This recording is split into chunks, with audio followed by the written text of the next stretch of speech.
अस्सलाम वालेकुम बाबा जान। वालेकुम अस्सलाम। अब्दुल रहमान बेटा कहाँ जाने की तैयारी है?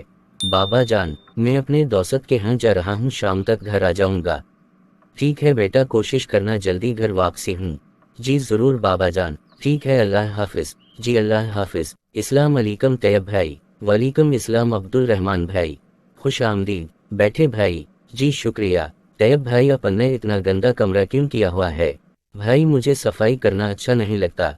ऐसा क्यों है भाई? अब्दुल रहमान भाई, मैंने कभी भी अपना कमरा साफ नहीं किया, सफाई वाली आंटी ही मेरा कमरा साफ करती है। और आज वो छुट्टी पर हैं, तो भाई आप कर लिया करें जब वो नहीं आती। आपको पता है सफाई नसीफ ईमान है। अब्दुल रहमान भाई, ये नसीफ का क्या मतलब है? तैयब भाई, नसीफ का मतलब आधा है, सफाई ईमान का आधा हिस्सा है। अच्छा अब्दुल रहमान भाई, अब से मैं अपने कमरे की खुद सफाई किया करूँगा। बहुत अच्छी बात है भाई। ठीक है भाई, मैं जाता हूँ, वक्त हो गया। ठीक है अब्दुल रहमान भाई।